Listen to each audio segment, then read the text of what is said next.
Hi guys! If you don't know me already, my name's Anya and I am a freshman at the University of Pennsylvania. I just started here and this is actually my dorm room. I just moved in last week and I'm starting classes tomorrow. And I posted my college decisions reactions video, which you can watch here. I also posted a video with my stats and extracurriculars, which you can watch here. A lot of you requested in the comments that I make a video with some of my essays, so that's what this video is going to be. I'm going to be reading my Common App essay as well as the 2 supplemental essays for the University of Pennsylvania, and those were the essays that got me accepted. I also want to preface that it has been a very long time since I have read either of these essays, so this is like this is going to be like my raw reaction kind of to these essays. I'm just going to be reading them out loud, and this is my first time seeing them not since I've written them, but since not long after that. So here goes. Okay, so for the Common App, I believe there are 7 different prompts that you can choose from. And the prompt that I chose was, some students have a background, identity, interest, or talent that is so meaningful they believe their application would be incomplete without it. If this sounds like you, then please share your story. And the maximum word count is 650. So here's my essay. Clara stares at the sheet music. Her brow furrows in acute concentration. I nudge her gently. Let's try it again. She's perched on the piano bench, eyes fixed on the song Petite Minuet from Faber and Faber primer level piano lesson book. She takes a deep breath and reattempts the measure. Wrong again. While I smile reassuringly, my mind races, devising new methods of translating the dots, squiggles, and lines that cover the page into meaning for a 7-year-old's brain. For a moment, I reminisce on when I was a young girl in the initial phase of my 11 piano playing years and shift my perspective to Clara's. Remembering the effectiveness of mnemonic devices in helping me absorb new concepts, I decide to reiterate the acronyms I taught her for the notes on the staff. Think, face. In the treble clef, the space notes go F-A-C-E from the bottom up, remember? And the line notes go, every good bird does fly, E-G-B-D-F, right? Slowly, her brow unfurrows and I see the confusion fade from her eyes. So, what note would that be? I prompt. G, she exclaims, beaming with immense pride. Great, I cry out, making sure to emphasize the excitement in my voice. I repeat, let's try it again. What started out as a short-term gig, a way to save up money during my freshman year, has evolved into so much more. When I teach piano, I'm a multitasker. I studiously observe my 4 students, absorbing every detail of their behavior and musical improvement. I pinpoint the areas in which they have difficulty and where they shine, learn the nuances of their idiosyncrasies, and adapt my own teaching to their individual learning styles. Take, for instance, Alma. She struggles to maintain her focus. As she goes off on tangents about Studio Ghibli and complains about learning new songs, I calmly concoct strategies for making piano engaging. Over time, I've learned that in order to keep a grasp on her attention span, I must strike a balance between encouraging her own creativity and reeling her back into the heavy work of learning music. Thus, I alternate between having her write her own songs, to mesh her love for composition and improvisation with reading musical notes and symbols, and pushing her to learn new pieces. For Kylie, the challenge is conveying rhythm. Despite her remarkable ability to learn music by heart, she struggles to perceive the differences between patterns of sound. After discovering her knack for numbers, I decided to approach music through a mathematical lens, explaining note lengths in terms of fractions and drawing diagrams to elucidate the concept of a musical measure.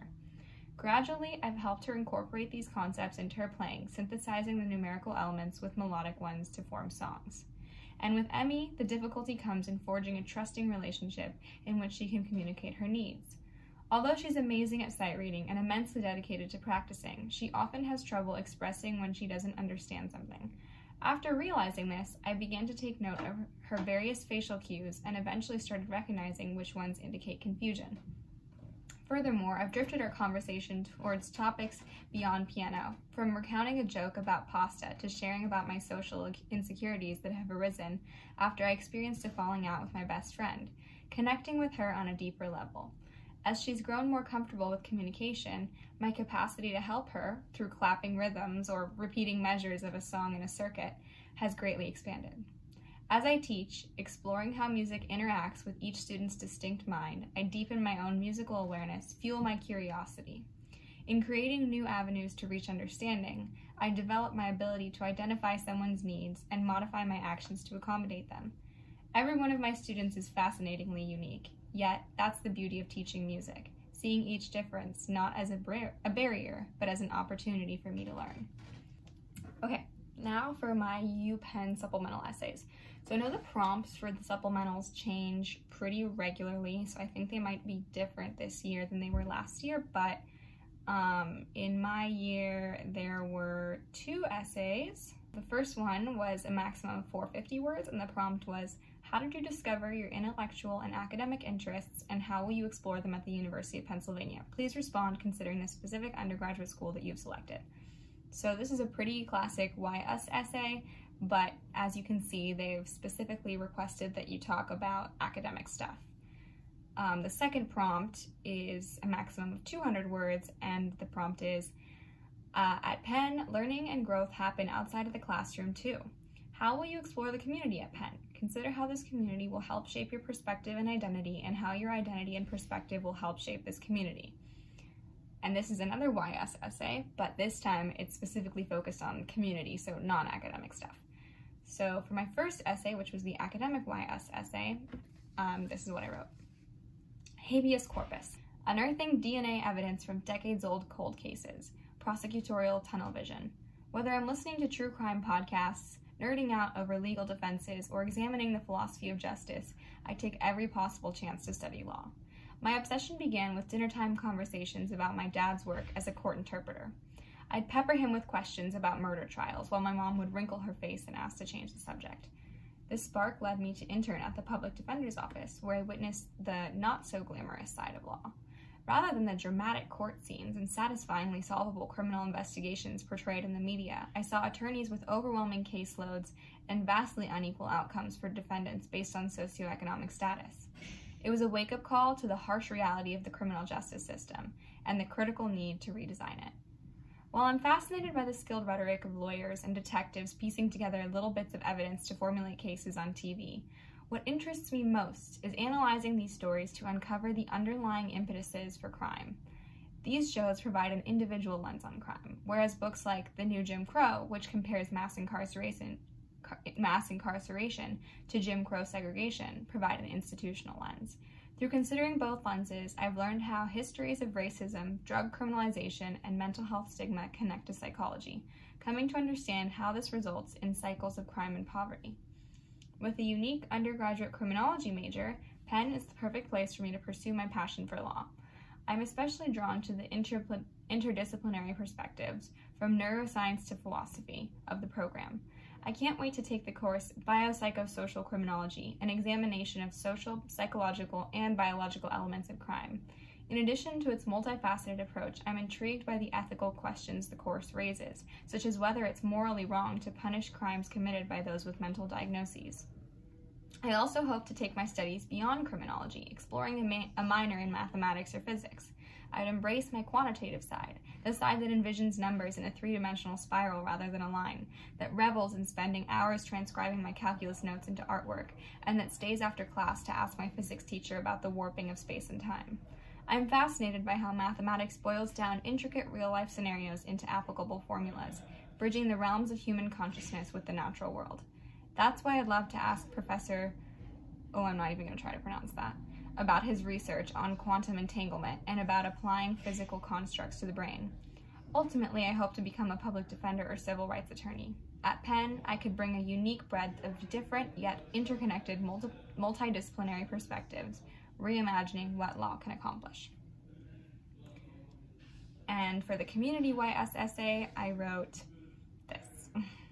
From testing vegan egg replacements in brownies to teaching sustainable cooking classes, vegan cooking isn't simply creating dishes. For me, it's about synthesizing cuisine with environmental justice. At Penn, I hope to continue utilizing vegan cooking to inspire sustainable eating throughout the community. Penn Veg Club, with its student-authored vegan cookbook, guest speakers, and collaborations with Penn Dining would be the perfect outlet to do just that. With an Argentine mother, meat had always been integral in my family's diet, which complicated the endeavor of vegetarianizing them. Realizing that debating only created resentment, I instead began cooking plant-based dinners like cauliflower fried chicken and Moroccan stew. Gradually, meat disappeared from our kitchen, and even my meat-loving sister started ordering veggie burgers. Throughout the process, I learned to navigate the collision between my two identities as an Argentine American and a relentless environmentalist, balancing cultural sensitivity with activism. What I learned has guided my work spearheading the Meatless Monday campaign, designing a meatless map of downtown Berkeley similar to Penn Veg's guide to Philadelphia's vegan-friendly businesses, and it will guide me as I expand this work in college. That's the sound of college. I can't wait to collaborate with students who, like me, are dedicated to promoting plant-based diets to combat climate change. So yeah, those were my 2 YS essays for Penn. I hope that my reading of my essays was helpful to you and that you enjoyed this video. Please give it a thumbs up or comment if you want to know anything else, or if you have any other questions for me, or if you have any other video requests, anything like that. I'm happy to make more videos. I'm about to start classes, so I might be a little bit more busy, but yeah, I really hope that me sharing these things can be helpful to some people out there. I know that reading other students' examples was one of the most helpful things in my process of writing college essays, because it provided inspiration and a little bit of guidance, because I just really didn't know what I was doing. Sometimes the essay prompts can be so you just look at it and you're like, God, I don't even know where to begin. So reading or seeing some examples can sometimes be helpful. And so yeah, once again, I hope this video was helpful to you. Bye, and maybe I will see you in another video.